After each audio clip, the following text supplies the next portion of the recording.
वेदना, बाळाला वेदना सहन होत नाही. मी तुमच्या पाया पडते शेखर, मी हात जोडते. मला मला मारून टाका, माझा खून करा हो, पण मला छेडू नका. नाही सहन होतो, मला नाही सहन होत. नाही वाईट वाटतं ना, पण तू अशी हस्ताला भेटली आहे. अरे शेखर, अहो माझ्या बाबांना पोरग करून मी कसं जगू? मग तू अशीच बोल, मला काही घेणार नाही.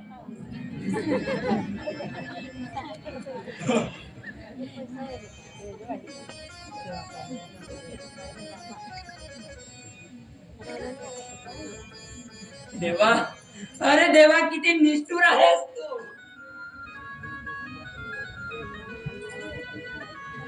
अरे अरे गेले 2 दिवस झाले तुझ्या जवळ मरण मागताय रे मी. पण तू सुद्धा माझ्या नवऱ्यासारखा, माझ्या सासू सारखा निष्ठुर आहेस, दगडाच्या काढतात आहेस. देवा, अरे तूच मला जन्माला घातलंस आणि तूच माझा छळ आरंभलास. ज्याच्या सुखा दुःखाशी गाठ बांधून मी या घरात आले, तोच जर असा निष्ठुर निघाला तर आम्ही स्त्रियांनी जगायचं तरी कुणाच्या आधारावर? लग्न म्हणजे मानवी जीवनातील पवित्र विधी हो. दोन गावांना ऋणानुबंधात जोडणार आहे, दोन कुटुंबांना एक करणारा विधी, जीवांना एक करणारा मंगलमय विधी असतो. पण तोच मंगलमय विधी आज आम्हा स्त्रियांसाठी मारती विधी झालाय. हे यज्ञकुंड आम्हा स्त्रियांसाठी चिता झालाय. आणि उघड्या डोळ्यांनी पाहतोय देवा, स्त्रियांना मारलं जातंय, जाळलं जातंय. हा समाज फक्त हे पाहतोय. ही सारी मनुष्य जातच वाद झाली आहे. अरे पुरुषत्व नष्ट झालंय. मी ही आवाज उठवत नाही. सुनेला छाती चिरते, बहिणीला ननद छळते. अरे एका स्त्री दुसरी स्त्रीची वैरणी झाली आहे. आणि जोपर्यंत एक स्त्री दुसऱ्या स्त्रीचा छळ करत राहील ना, तोपर्यंत स्त्रिया नदी, तलाव, विहिरी जवळ करत राहतील.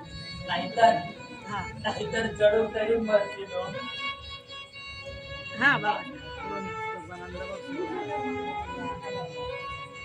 कशाला हवा भेटायला? तुला सांगितलं ना मला भेटायचं नाही म्हणून. भेटायला कोणाची परवानगी लागत असते का मला? पण या घरात किती गहबत माते, त्याची फिकीर नाही मला. मला या तुझ्या घराच्या दुष्टचक्रातून तुला सोडवायचे आहे. विवाहित स्त्री नवऱ्याच्या घराचा उंबरठा लग्नानंतर आणि मृत्यूनंतरच ओलांडते. राजेंद्र तू जा. माझ्या सोबतीला आता माझे हे अश्रूच आहेत. ते प्यायचे आणि जगायचं. फक्त 4 ओळीची तक्रार ते माझ्याजवळ. त्याने काय होणार रे? माझ्या नवऱ्याला, माझ्या सासूला हातकड्या पडतील. मला हे घर कायमचं सुटेल आणि माझ्या बाबांना वेदना होतील. कदाचित ते या वेदना सहन सुद्धा करू शकणार नाही. या समाजातील मानपानाचे, संस्कृतीचे भाले बनतील आणि मला आयुष्यभर टोचत राहतील. आणि या कुंकवाशिवाय उभं आयुष्य काढावं लागेल रे मला. राजेंद्र जा तू. माझ्या सोबतीला आता केवळ माझ्या अश्रूच आहे. त्याच प्यायचे आणि जगायचं. आणि वनिता हे काय तुझ्या तोंडावर जखमा? अरे काही नाही. उकडत्या तेलाची भाजणी करताना थोडे थेंब उडाले. वनिता खोटं बोलते आहेस तू माझ्याशी. वनिता माझं ऐक तू. फक्त 2 ओळीची तक्रार दे माझ्याजवळ. मी ओळखतो, जाणतो तुझा या घरामध्ये छळ चालू आहे. तुझ्या तोंडावरील दात हे त्याची साक्ष आहे. पण तुझ्या तक्रारीशिवाय मीही काही करू शकत नाही. Please Vanita please. राजेंद्र, अरे मी माझ्या घरी चुकी व्हावी असं वाटतंय ना तुला? त्यासाठीच तर हा अट्टाहास चालू आहे. तर मग माझ्यासाठी एक कर. सांग, तुझ्यासाठी वाटेल ते करायला तयार आहे मी. तर तर राजेंद्र, माझ्या घरी पुन्हा कधी येऊ नकोस. वनिता, दिल्या घरीच मुलीने मरायचं असतं रे. आणि आणि नशिबी असलं तेच भोगायचं असतं. वनिता वनिता वनिता. प्लीज राजेंद्र, प्लीज जा तू. माझ्यासाठी जा. माझी माझी शपथ आहे तुला. जा राजेंद्र जा. अरे अरे जा म्हणते ना. ठीक आहे.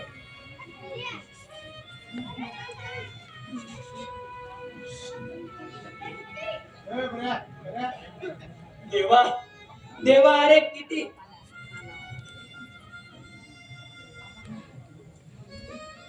राजेंद्र, मला माफ कर रे. मी मी तुझ्या प्रेमाची कधीही कदर केली नाही. तू मला लग्नासाठी मागणी घातली तेव्हा सुद्धा मी तुझा आदर, तरी सुद्धा मी होकार द्यायला धाडस दाखवलं नाही. आणि आज आज माझा भाऊ म्हणून मदतीला धावून आलास, तर आज सुद्धा मी तुझा हातात स्वीकारला नाही. राजेंद्र राजेंद्र, अरे मी दुबळी आहे. मेलेलं मेलेलं मन आहे माझ्या काळजात. या समाजाने दाबून टाकून घडवलंय ना आम्हा स्त्रियांना. आणि प्रत्येकी भोवती एक लक्ष्मण रेखा असते. ती लक्ष्मण रेखा ओलांडली की या समाजातील लांडग्यांच्या नजरा आम्हाला खायला उठतात. समाजातील बोके आम्हाला गुरगुरायला लागतात.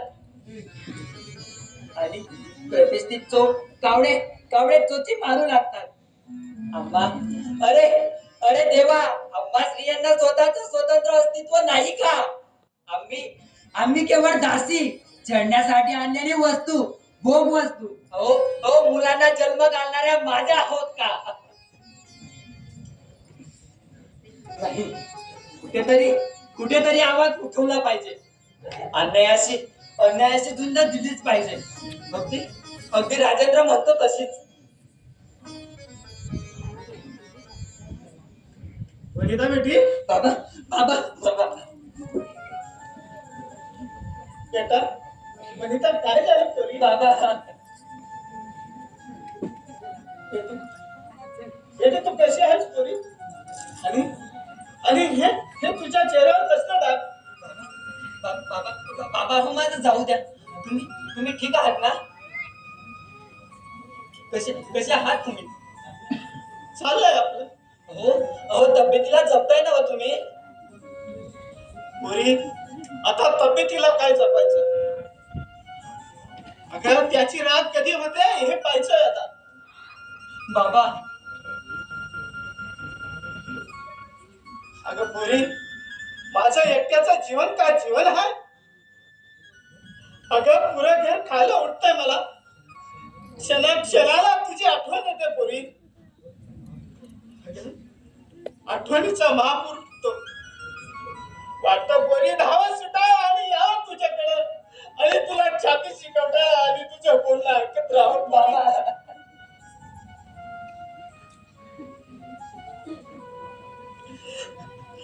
पोरींचे लग्न करून त्यांना सासरी पाठवण्याची शिक्षा बापांना देव का देतो काय माहिती. बाबा अगं पोरी, त्या दिवशी इथं माझं अपमान झालं. हो, अर्ध्या रात्री मला घराबाहेर काढलं. पण तरी पण मी आलोय. माझ्या ह्या बचण्यासाठी आलोय. माझ्या पक्का पाकरासाठी आलोय. माझ्या लेकरासाठी आलोय. बेटा कशी आहेस बेटा तू? बाबा मला आता इथं नाही राहायचं बाबा. मी आता या क्षणी तुमच्या बरोबर येणार बाबा. वनिता बेटी, अगं तुला असं कसं करता येईल? तू तुझं लग्न झालंय ना. अहो नाती गोती तोडतं, आई वडिलांपासून मुलीला लांब करतं. हे कसलं लग्न बाबा? बेटी, ती आपली संस्कृती आहे. संस्कृती, रीतिरिवाज, धर्मशास्त्र कसल्या बंधनात नाही राहायचं बाबा. बाबा मला मला कुणीही नको. मला सासू सासरे नको, नवरा नको, मुलं बाळ नको. मला कुणी नको बाबा. मला केवळ तुम्ही हवे आहात बाबा.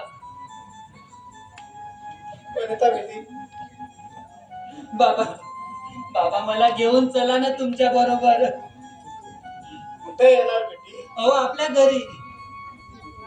आता बेटी, तुझं हे घर, तुझं सासर, तुझं नवरा, तुझी सासू, हेच तुझे देव परी. अहो देव की राक्षस? वनिता, बाबा चला ना. मला तुमच्या बरोबर घेऊन चला. देवा ब्राह्मणाच्या साक्षीनं, आपल्या इष्टांच्या साक्षीनं जोडलेले हे 5 सृष्टी तोडता येत नाही अहो परी. बाबा पण तेच पास माझ्या जीवावर उठले.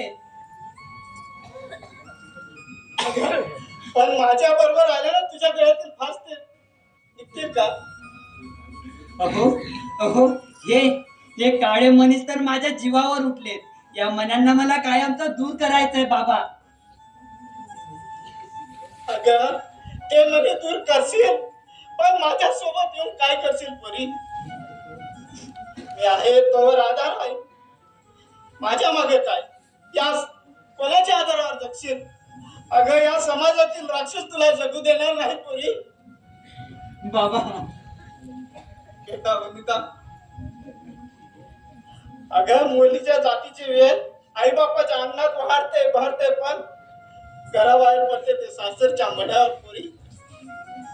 याचा अर्थ बाबा दोघीतून येणारी मुलगी सासरच्या उंबरठ्या बाहेर पडते ती त्या 4 खांदेकरांच्या खांद्यावर पोरी. बाबा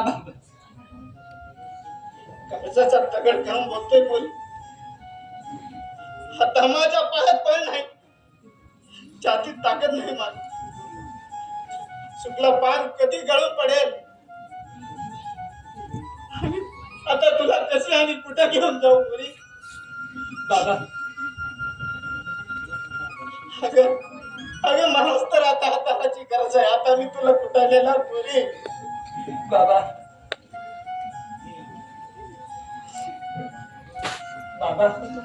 अहो मला एकला टाकून नका ना हो जाऊ. मला तुमच्या बरोबर घेऊन चला बाबा. मला हे नराधम मारून टाकतील बाबा. माझ्या तुकड्या माझा वाद केलाय. बाबा